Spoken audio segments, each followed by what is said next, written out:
This podcast is proudly supported by College Aid Services, Earnest, and College Ave, partners committed to helping SASFA members connect with one another and strengthen the community. Well, hello everyone, and welcome to Swoonpies of Money live coverage of the FSA conference. Hopefully, you were able to join us yesterday for our pre-meeting or even listen this morning to our recap.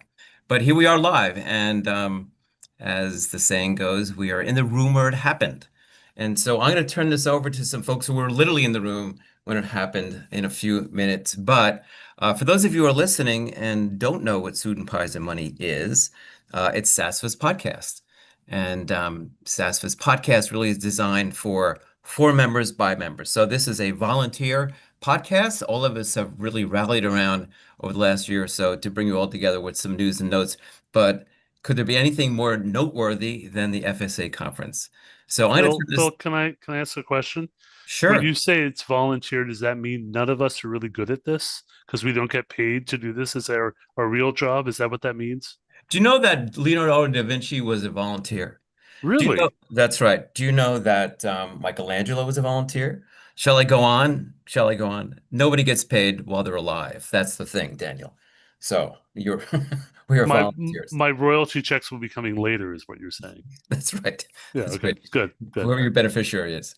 So Yeah. yes, here we are, and you probably just heard from Daniel, and I will turn this over to you because you were in the room where it happened, and you have some colleagues with you. So take it away, Daniel. So thank you, Bill, and thank you all for joining in. And we promise to be more business oriented today. If you made your way through yesterday's fun episode, that was us sort of getting ready and testing out the technology. This is our second live streamed podcast.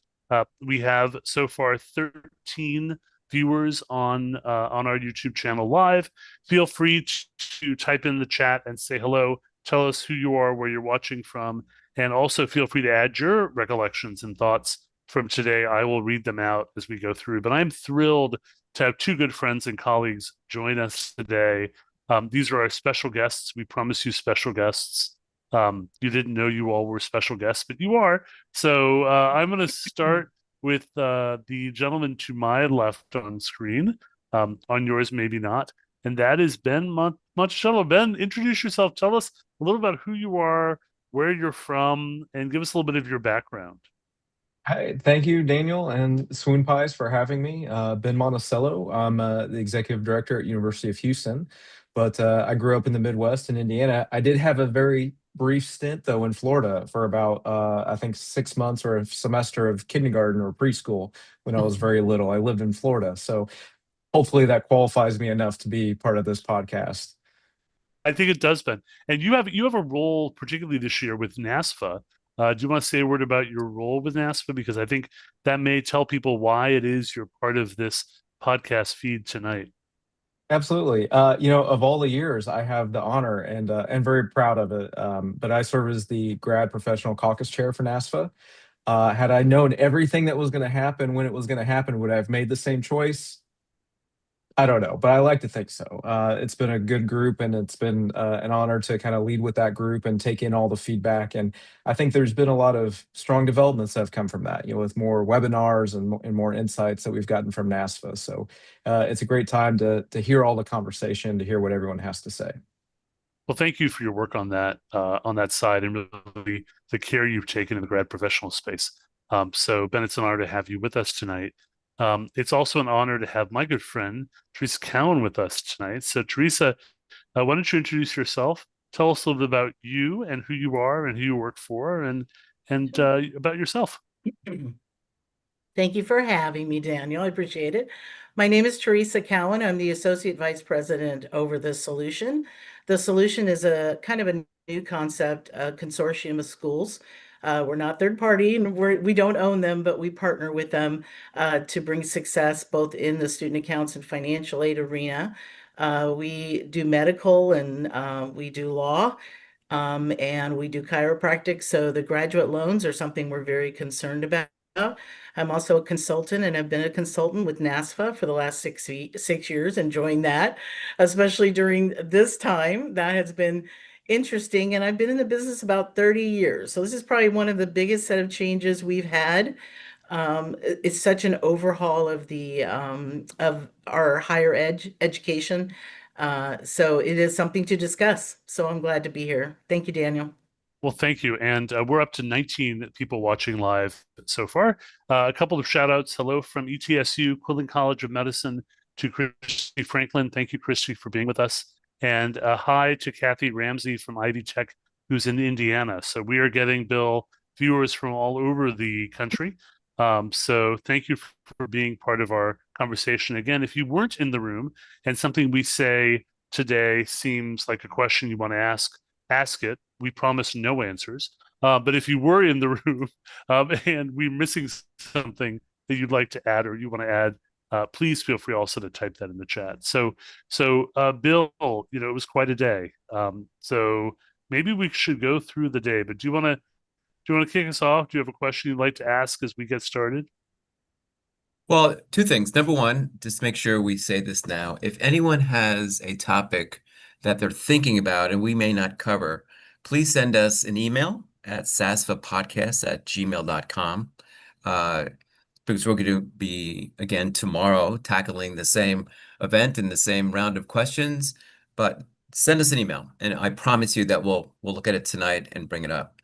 But Danielle, I suppose my overall question really is, as you go through the day, I know you'll do this, but accentuate the positives. There's so much that went on today, and I suppose the mood of the room was changing by the minute.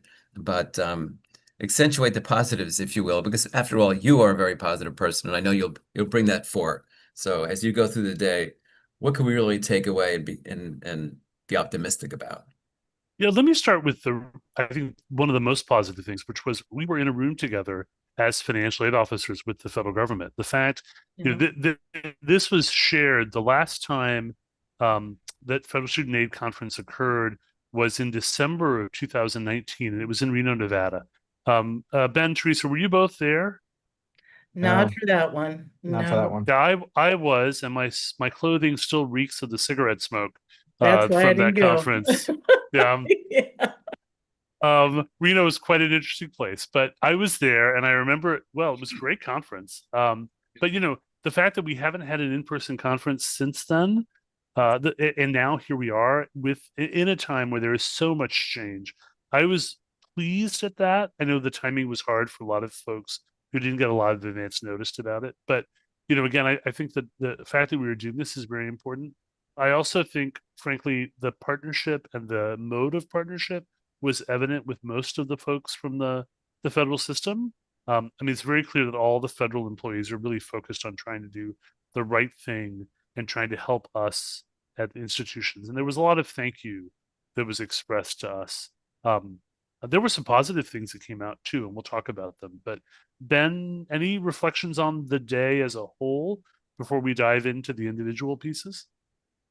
No, I agree. It's great to see everyone and a lot of new folks as well. I know that, a lot of the colleagues I talked to are now directors, and so they were sending their compliance people. So being able to meet with them and sharing ideas with new folks, it's always good to have that opportunity. Yeah, and I think there were about, what I heard was about 1,300 institutions that were represented. Mm-hmm. Again, one per institution, but about 1,300. How about you, Theresa? Any reflections on the day as a whole before we dive in to the individual sessions? The positive that I really took away, and I think I appreciated after dealing with a faulty FAFSA and the portal that wasn't working and the e-app that wouldn't work, and you couldn't get in during audit time to get your PPA and e-car. To hear them talk seriously, even McMahon to talk seriously about fixing the things that were broken. What I would have appreciated was more communication from them about the end results of what they were fixing, because it did put a workload on our staff and our schools trying to maintain the unusual level of verification and whatnot, because as they begin to fix things, and in NSLDS, which is still being fixed. But I think what I loved is their candidness to explain what was broken and that they were working on it. I appreciated the honesty, so that we can also tell our staff they are working on it, they're taking this seriously. So that was my biggest takeaway today. And I'll say you brought up identity verification. Let's start there. And I actually think this was mentioned in the day started with a fireside chat. The doors opened at about 9:15. We got into the atrium hall. We sat until about 10, started a little late. They had a fireside chat with James Bergeron, who's the acting undersecretary, as well as McMahon, Secretary of Education, and Aaron Lemon-Strauss, who's the FAFSA executive director. Aaron Lemon-Strauss came out in I think it's fair to say, a wrestling costume, a sequined jacket, vest with the white straps coming down the arms, red sequined vest with white lettering FAFSA on the front of it.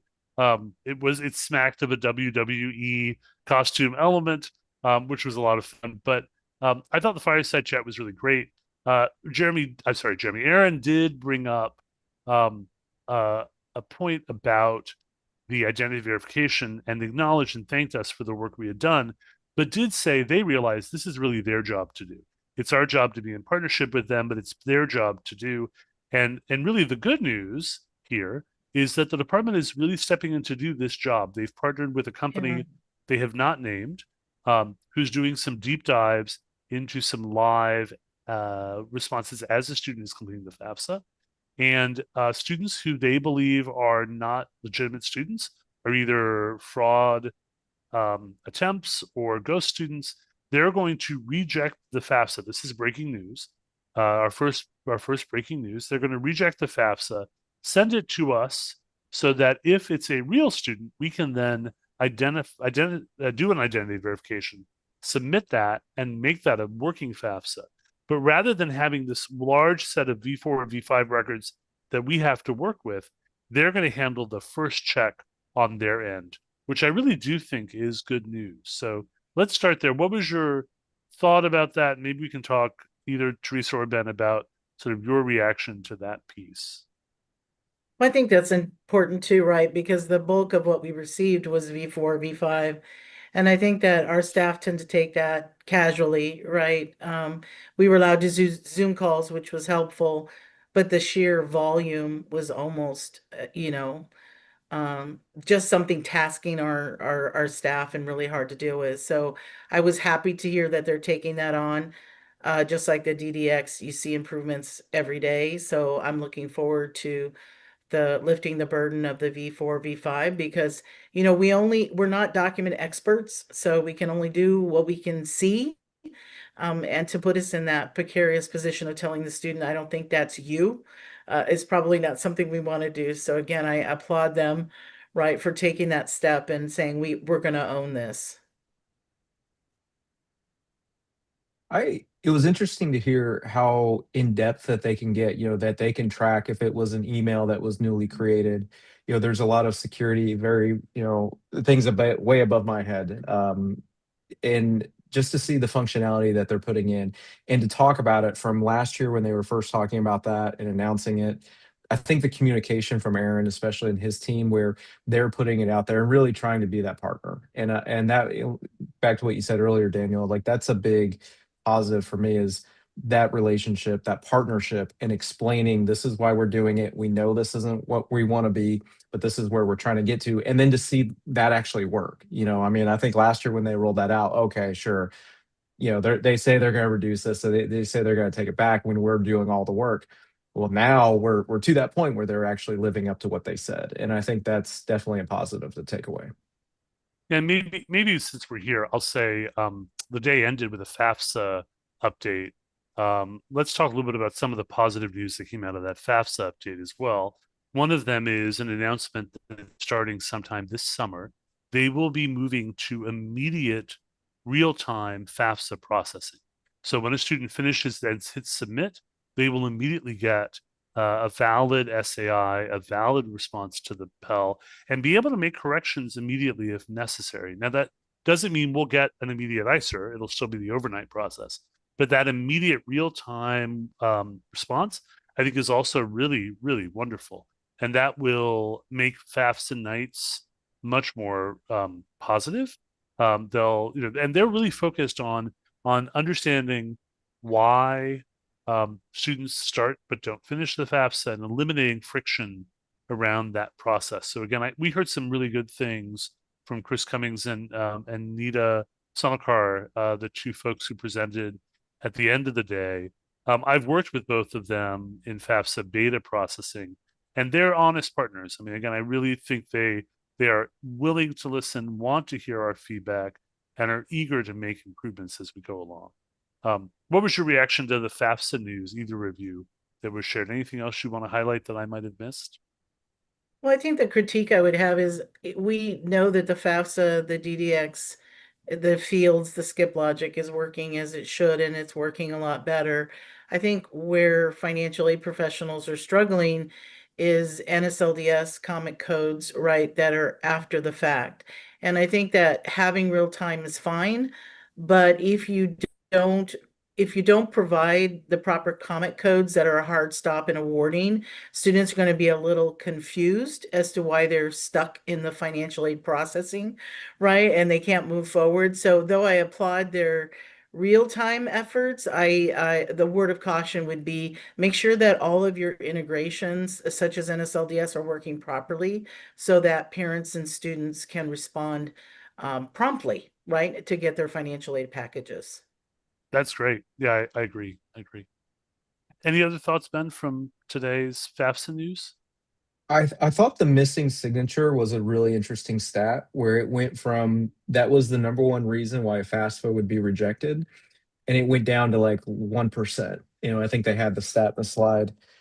That was fascinating. And it goes to show that, when you put effort into it and you really just focus in on where are the pain points and then solving that and having a solution that allowed, I think, he said 10 million more students could, submit the application. And so I think the transparency in saying, this was the biggest issue and we've gone and fixed it, is promising, especially, and I know that we'll talk more about some of the other challenges, but we do have challenges ahead. This is not all done. And, but I think fixing the FAFSA, getting this framework in place allows to what Theresa was saying, that we're not going to be done. We want further integration. And I think they do have a roadmap for all that to make it a more streamlined process that helps the students and helps us. I also thought it was interesting. The number one item, one of the number one items now, is not being able to list a college that you want to apply the FAFSA to. People stop out at that question. So any student who is questioning 001536 is my school code number. Feel free to list the University of Miami as your. No, just kidding. But yeah, that was where a lot of students dropped out, was in just understanding what school they were going to list the FAFSA on. I will say two other pieces of great news that we heard today that I don't want to forget on FAFSA. Number one, we will, starting, I want to say almost immediately, although maybe it was mid-April, there will be a way for parents who've already done one FAFSA in a cycle to add or copy their information into the next application in the same cycle. So Bill, I know you have triplets. That was a joke. But if you're doing all three FAFSAs simultaneously, you don't have to type the same information multiple times. I really feel relief for the Octomom. It's too bad this wasn't ready when her kids were in college, but Ben's smiling. He knows who the Octomom is. So that was one piece. Bill is not smiling. There's just no joy coming from Bill at all. The other one or piece of breaking news, which I also thought was very exciting, is the idea that starting in 27-28, there will in fact be a renewal FAFSA. So when students log in, a bunch of the information will be copied forward. So it'll make the process much more streamlined and efficient for students and parents. So that's all very good news. Again, I think, important news. And the last piece I'll say, and I know we are running short on time, so I'm going to move us pretty quickly to the loan piece, which was less positive, to be honest, to be frank. But the other piece is everyone needs to look and work with your business partners or your software partners. April 26th, the ICER is going to take a new format. There are some field changes coming in because of OB3 changes that are being made. You need to make sure your software is updated, or else you will not be able to import ICERs for 26-27 after April 26th. So just be aware of that. Daniel, were there any service providers there? Yes, there were service providers in the room. There was a question at one point from a gentleman from Oracle. I saw there were some Aleutian folks in the room as well. So yes. Were they able to weigh in or maybe caucus later on?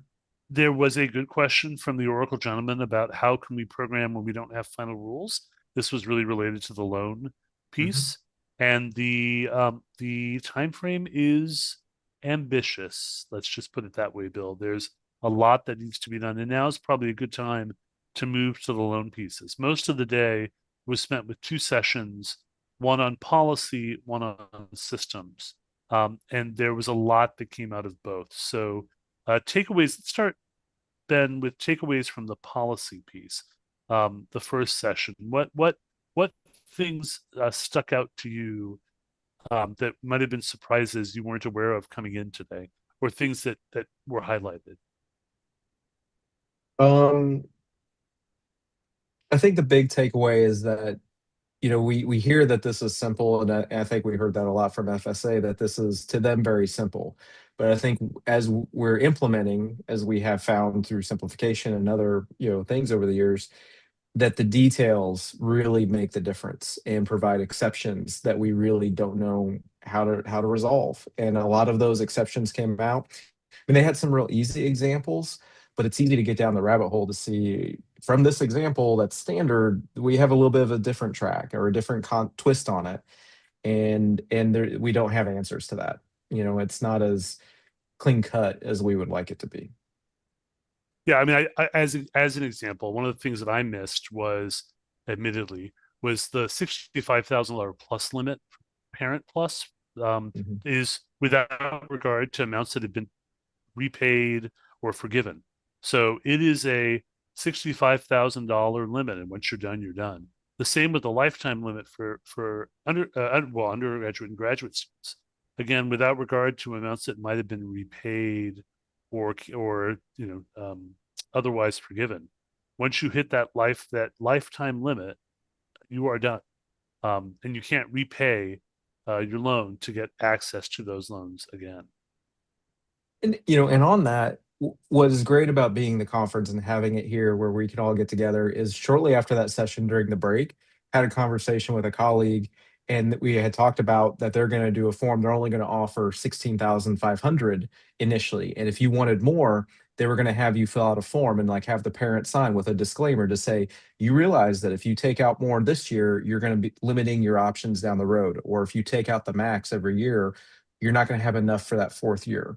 And so, having that kind of real-time feedback and conversation while it's fresh on your mind, I mean, it is phenomenal. So while it was tough news, I think, to hear that really set in, immediately we can go to solutions because we're here together as a group. What about you, Theresa? Anything stuck out to you? Oh dear, that would be the whole session. So I think when your fears are solidified, right? You're hoping for good news and you're hoping there's going to be a little out, and there just is no wiggle room. I think my biggest takeaway was the grandfathering clause as it relates to the time to complete the program versus 3 academic years left. I think that financial aid has never been in the business of making, especially graduate programs, making them stick in a time limit, right? So if they say the length of the program is 3 years or 4 years, we never questioned that. If they told us that the accrediting body said it was 10 years, then as long as they can confer the degree, we were usually pretty good with that. I think my biggest takeaway is, oh dear, I need to extract all of the program links that are configured in my software system, match them against the programs and accreditation website, right? What am I reporting? Do the schools know? Because to tell a student right after July 1st, sorry, you're done because you can't do the grandfathering in your program here. You've exceeded the time and no one's told them. We haven't even had a chance to, I think, prepare, right? What kind of communication we would be telling students about that. So to me, that was my biggest uh-oh. I don't think I've really even looked at the program links to go back and see what I need to do and where can my software help me, because I don't have any reports that really tap into what I configured in program length. So that's a big hurdle, I think, for a lot Yeah. of schools like us. And if I can dive in, because I think, again, if you weren't in the room, you might have missed this. I certainly didn't understand this before today. I assumed, let's say it's a 2-year program, and I'm in because I'm half time, I'm year 3 of what is going to be 4 years. I would have thought before today that, well, I look at the program length, I look at where I am in the program, and I look at what I have left. So therefore, I should have another year to finish this out, at least. No. So what we heard today was, again, if the program length at full time is 2 years, and you've already been enrolled in the program for 3 years, your legacy options are 0, right? Because you've already exceeded the amount of time a full-time student would need to do to take the program. That is, to your point, that is not something I was expecting or prepared for. I think it's important to be clear about that to students. And I think it's a really valid point you bring up. The other one that I think is still unclear, and I'm going to address this, we had multiple answers today to multiple questions that contradicted each other. So I'm still waiting to hear is what is the impact of withdrawing from a class? So if I withdraw from a class, and we're talking about now the adjustment for less than full-time enrollment, which is an annualized basis. So if I'm enrolled for, let's pretend for the moment, I know graduate, you can make up your own definition of full-time, but let's say it's a 12 credit per semester definition. And I enroll for 12 credits in the fall, but then I withdraw from 6 of them, but I've already been paid for 12 credits. Does that withdraw? Does that count as an enrolled class when I look at the year? I heard multiple answers today. Some yes, some no. Very unclear. We can have a whole conversation about what is ethically right or what should be done, but that was a piece that, again, was troubling. Dropped classes clearly don't count, but what about withdrawn or Fs or incompletes or any of that? And again, I think the guidance here is sorely lacking. Admittedly, to the department's credit, the notice of proposed rulemaking just closed on Monday, the comment period. Yeah. Yep. And they had, what I heard today was over 120,000 comments that they have to respond to. So, yep. So that is not a small job. And hopefully once we get the final rules, it will be made clear. But this is an area that I do have some concern. Oh, excuse me, sneeze on the truth. I have some concerns about. We can edit that in post, right, Bill? Just kidding, we're live. So that's an issue that I have concerns over. So Daniel, while you go ahead, Theresa. Oh, okay. Well, back on that topic, because I think that is a big topic for all of us, right? About just how we're going to communicate to the students, right? So there's a lot of stuff going on that I think we haven't prepared to share with the students. And I think our concern is, what is the partnership with the Department of Ed and the FSA hotline, right? When the students are calling and complaining, and we're saying, listen, these are huge changes, stuff that we're just now understanding. July is right around the corner.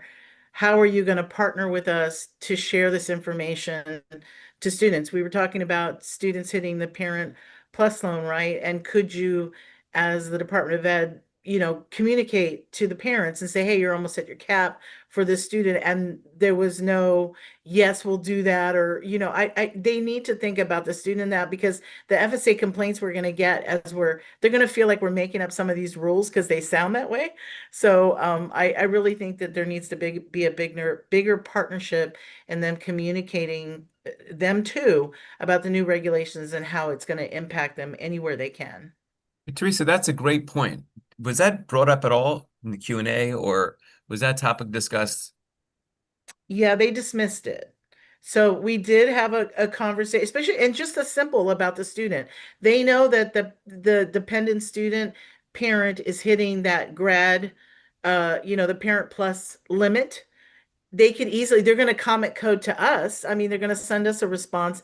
Well, if you know, then can't you easily, when they're filling out the FAFSA, which is why I appreciate they want to do a faster FAFSA. I get it. But this other stuff is so important, you need to connect all the dots, right? Because if not, then our offices get FSA complaints because the students don't trust what we're telling them. And you can imagine now we have to train our staff who probably are thinking we're making it up too, but we're not. And so now they've got to translate that to the student, which may not get translated well. And so I was hoping for, and I am going to bring it up tomorrow because I feel like there needs to be a commitment from them to start a communication strategy to these students about how it's going to impact their aid eligibility. So one other big piece, and again, I'm just cautious at the time. I know we wanted to make this a fairly quick recap, but Bill, we're approaching the 30-minute mark, which is about a minute per watcher at the moment because we have about 30 people watching live. Well, So let's go further. So we'll add more people. Is that how it goes? I guess that Know that they will come. now we're down to 28, so we're over. But anyway, the other piece So I in did want post, we need to reduce based on the new rules. We have to take 2 minutes away when this gets That's right. recorded. You can't. That's you right. can't. We'll have to. We could subtract them from I tomorrow's love it, Ben. episode. That was a good Right. one. That's From tomorrow's, proration, Ben. That's exactly. proration. Yeah. Right. Proration. The other thing I wanted to make sure we mentioned, because this was also important today, is from a systems perspective, what they've said today is COD is going to have an indicator of whether you're a legacy or grandfathered, I hate the term, but grandparented legacy person, right? And that COD indicator will be automatically populated by COD based on everyone who has a 25-26 academic year loan with a loan period that ends after, I think it was April 15th of 2026. That's it. And you will not be able to manually update that. So let's just stop for a second. That means, and I'm going to use a grad example, but let's say I'm in a 3-year grad program and year 1 was 24-25. I borrowed a federal loan. Year 2, I did not borrow a federal loan. And it's a 3-year program. I'm now in year 3. I should be able to borrow under the old rules. But because the automation will only include loans from 25-26, I will not be marked as a legacy eligible borrower. So COD will turn down my Grad Plus and will hold me to the new loan limits. That's a problem. So that one we did give feedback on. There is not a good workaround for that. So Ben, thoughts about that? Well, one that going to the student experience on that, because I think they made more reference to this in the plus, is that, why can't we tell students when they're applying, before they submit their application that they're not going to be eligible or they're legacy or they're not? They don't have, I think, that functionality available. And so I think, what is our communication piece once we know a student is legacy to let them know, here are your options? Because I would hate for a family to go and apply for a plus loan, and they're not eligible for it because, they don't meet the legacy requirements. And so it's gone. Just like Daniel has left. I know, I was just going to say, we lost Daniel. Yeah. There he is. The return. Our host. I didn't want you to see me blowing my nose, but anyway, go ahead. The problem of live. That's right. Yeah, and so I think that's part of it too, is the communication piece to the students. We're not going to be able to easily make the change. I mean, I'm glad that it will be there. It's not fully on the schools to identify who the students are and to say it. There's at least some accountability from FSA, but you're right. We can't make updates. We can't change. We can't have an override or an exception, if it's warranted. It is concerning. I think that we're bringing it up now. Maybe there's a chance that they could go back and revisit that, where they could expand it to prior years. I don't know how far back you could go, I guess 2 or 3 years, but at least we're here having those conversations, bringing it in real time. And I think having great people we had a lot of people, some of the comments that kind of reminded me of old FSA when you'd be like, ooh, I hope that person isn't wearing their school's colors. There was a few of those questions, and Daniel was one of the great people to be stepping up to the mic and having questions. But then that's what we need specific examples that we can bring back so that we can get those answers. Thank you, Ben. So we are at 6:34. And let me just ask this final question. Any other big ticket item moments today that we didn't talk about? We missed a whole section on eligibility. Quick synopsis. All of us are waiting for EAPs to be approved or PPAs to be approved. You're not alone. if your PPA is stuck. And it's been a tough year. But other than that, any other big ticket items? There weren't enough women's stalls in the building. I think that was the other piece. I didn't say that. I didn't say there Okay. was. Oh, I didn't have any No. issues at all. There we go. Everyone was polite. Everyone waited in line. Daniel, I thought we were going to avoid bathroom humor in this There we go. episode, There we go. but No no, potty humor. you had to go there. Go ahead, Ben. I'm not endorsing this by any means, but an observation. I had some people that came up and they were in the little area where the part of the resource tables were, and people were like, they were talking to me before they had checked in upstairs, and they were just walking around and doing the things. I wonder, if you were really diehard, you're one of the 30 some people listening right now, and you're not here, and you want to be here, get to DC, you might be able to just come in tomorrow and enjoy the rest of the conference. I don't know that they're checking anyone. That's a really good point. That's a really So good you could point. be part of have the fun. There were lots you of better people. hope they don't ask to see your badge. You do have There to we have go. a big white badge. So as long as they don't ask for it. And we're not I was handing them asking. out. So There we go. That's right. So Ben, do you have your badge? Why don't you flash it so people can counterfeit for tomorrow? All right. Oh, it's not. Wait, I'm going to select Ben for V4, V5. That's what I'm going to do. False credentials. Right. When we all have to go through triple security tomorrow. That's right. oh goodness, yeah. Security was I'll be in the little booth, with the hands up and it spins around like at the airport. May I ask one last question? Because I get the sense, Daniel, you're wrapping up. Any press there? Any members, say from the Hill? Any folks there that were listening with big ears? So I did run into a staffer from the Hill. So there were Hill folks there. I did not see any press, but there were photographers. And it is a good question. Every session was recorded, and recordings will be posted on a cascading basis over the next week or so, as well as copies of the PowerPoint presentations. So you can feel free to go back and watch through. But no, I didn't see any identified press. I know NASFA was there, so Hugh Ferguson, who is NASFA's reporter, intrepid reporter, actually really has the title of intrepid reporter, as opposed to me, who's a cub reporter. He was Cub. there, executive cub reporter. I thought it was executive unpaid intern, but anyway, cub reporter. But yeah, no, Hugh was there, and I know NASFA is doing daily coverage, so watch today's news. But we're today's news, and we're ahead of tomorrow's today's news. So there we go. So I suppose we're on time. Listen, everyone who's out there, all 31 of you or so, please, any comments, anything you'd like us to cover tomorrow, it's sasfapodcast@gmail.com. And we're very eager to share anything you'd like to say. And if you'd like, we'll save a seat for you next week, or I'm sorry, tomorrow, and we can have you on. There's a challenge. Yes. We'll put a seat right next to Daniel here, and you can come on and talk. So Trisha O'Brien says she's booking a flight immediately. And Christy says, my take is with so many changes, it puts those that weren't asked to come to this conference at a disadvantage. She wishes this was online or recorded. Stay tuned tomorrow. We'll do another recap of what we learned tomorrow. Again, 6 p.m. live, or you can catch it on the next day's recording.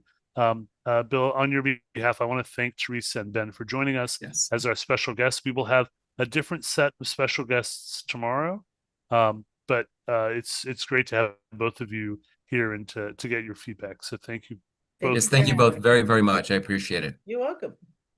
Okay, well, goodbye. Any final words, Theresa or Ben? Hang in there. That's all I can say. We're all in this together, and Yep. we've been through worse. We're gonna do it again. We're a great community, and good friends, and great podcasts to help give you all the information you need. So, Amen. Thank you all. Thank you all very much. Have a great night. Take care, everyone.